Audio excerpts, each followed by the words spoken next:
Stick to kicking down doors and shooting people, Jensen.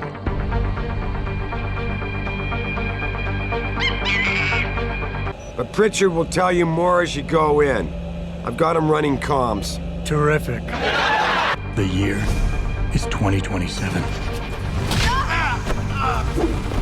It's a time of great innovation Burke is a sexist, chauvinist pig. and technological advancement.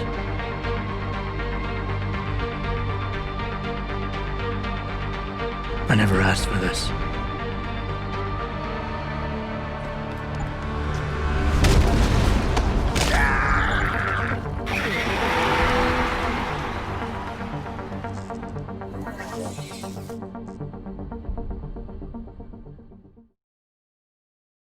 There's this one thing that I keep hearing about Human Revolution, and I'm sure you've heard it as well, and it's that it may be a good game, but it's not a good Deus Ex game.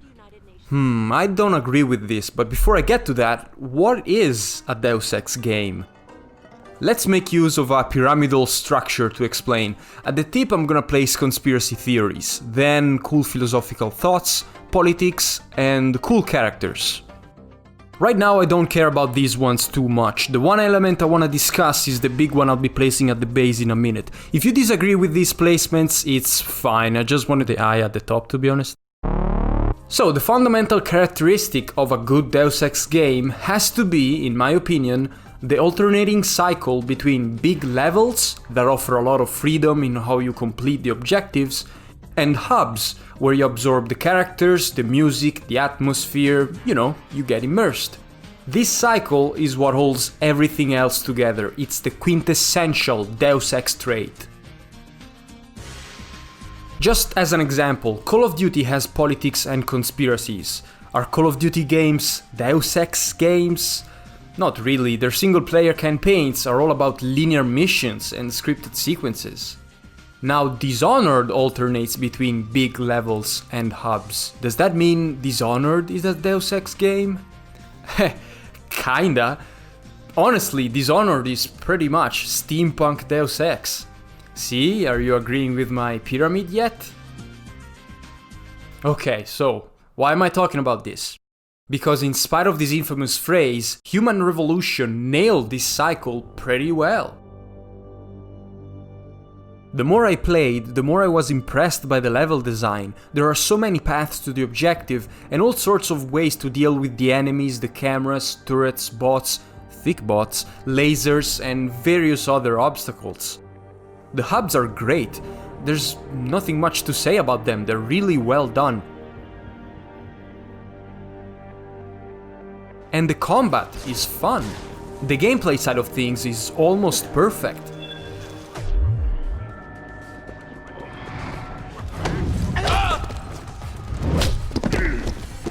Almost. Human Revolution offers a myriad of weapons, weapon upgrades and augmentations that are very fun for combat-focused playthroughs. If you decide to play stealthily, you get the stun gun that you can't upgrade in any way, the tranquilizer rifle also without upgrades. Later in the game you can have invisibility that lasts almost a decent amount of time, all the while doing the same takedowns over and over. Oh, but wait!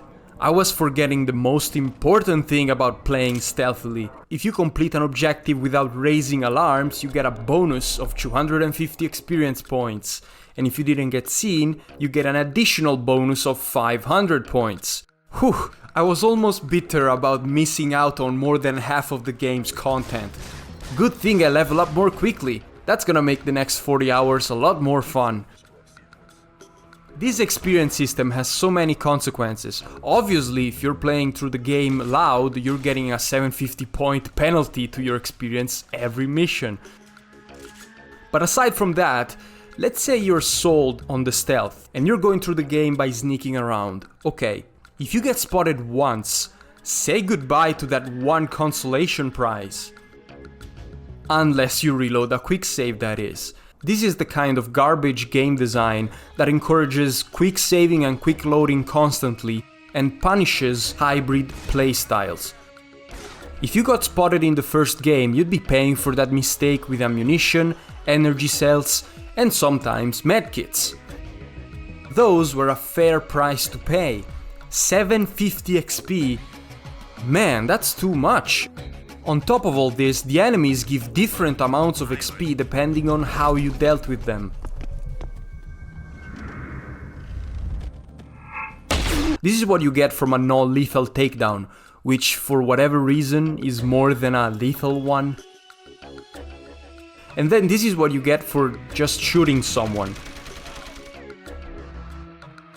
To get 50 XP, I need to lure the entire enemy compound into one place and blow them all up. Or just punch one guy.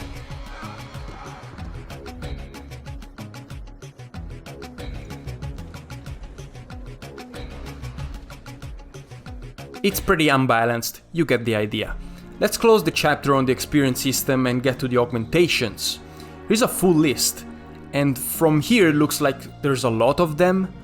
And yeah, there are, but actually the fun ones are very few. First of all, you start the game with some augmentations already unlocked, and some are just for show, like the life support system and the HUD. Really, guys, did we need the HUD in here? Let's strike them off. Then there's this bunch that I call key augmentations. I'm talking about the protection against electricity, the lungs that let you breathe through toxic clouds, the higher jump, punching through walls. They're really cool to look at, but as far as gameplay mechanics go, they're essentially the red key for the red door, the blue key for the blue door, and so on. So they're cool, but not really all that fun. The problem with the next group of augs isn't that they're fake or they're boring, it's that they're really, really bad.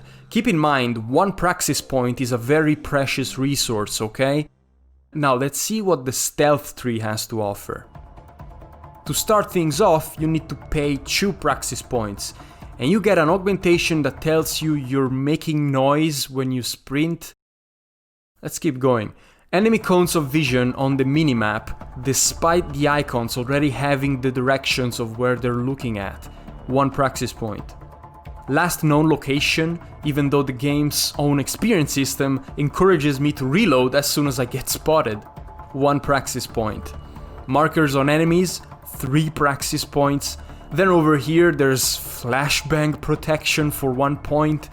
Considering how little they help and how much they cost, these are awful. And then if you take into account that all of these things here are just hacking, the list of augmentations isn't looking too good now. The only good ones, I would say, are the Typhoon. You wait for them to save you! And the Icarus landing system. Neither of which are particularly stealth related.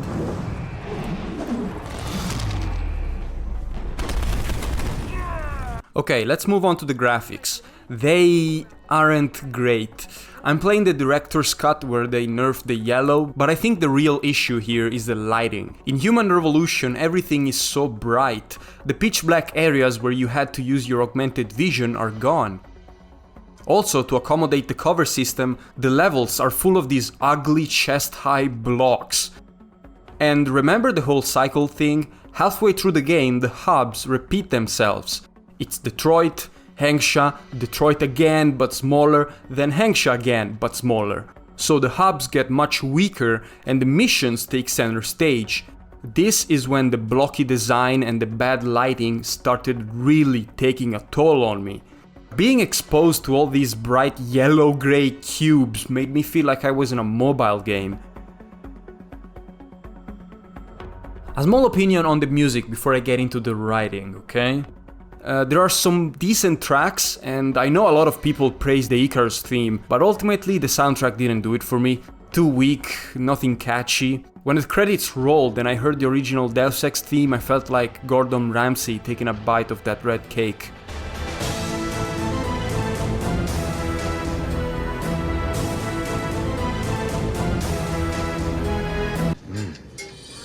Wow, that is delicious.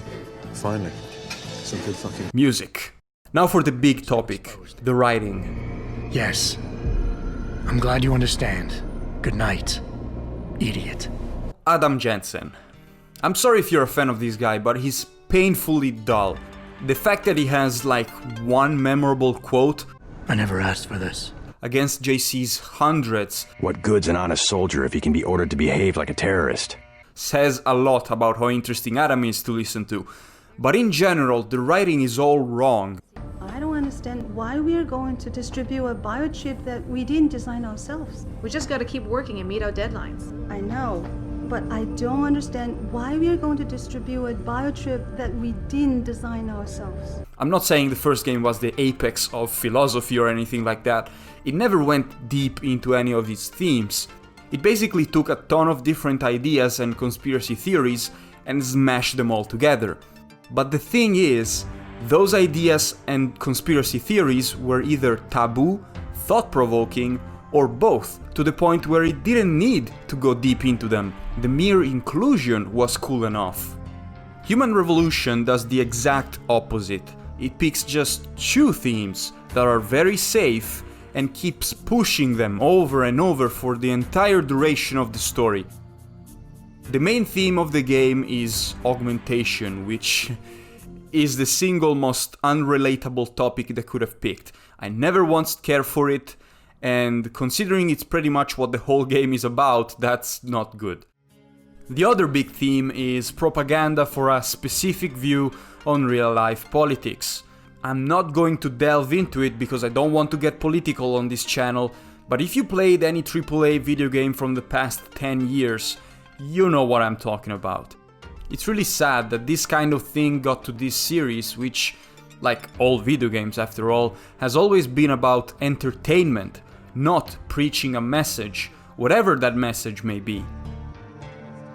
Now, when it comes to the conversations specifically, they're full of these dialogue options that let me say the same thing in different tones.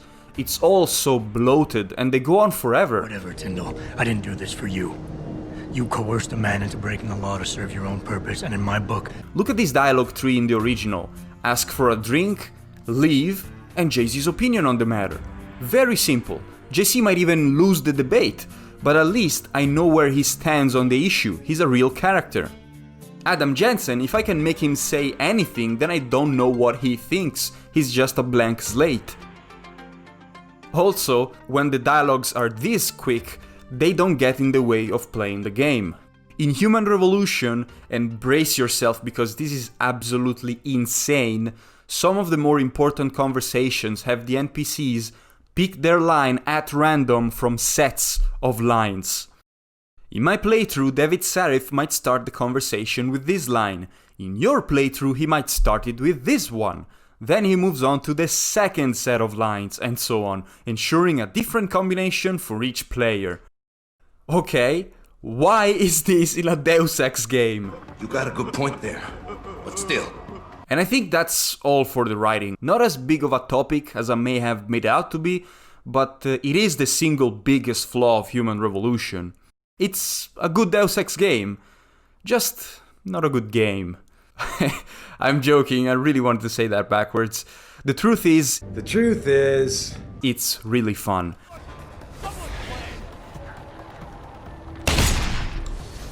I recommend you play on Give Me Deus Ex difficulty from the start and do a hybrid of stealth and combat.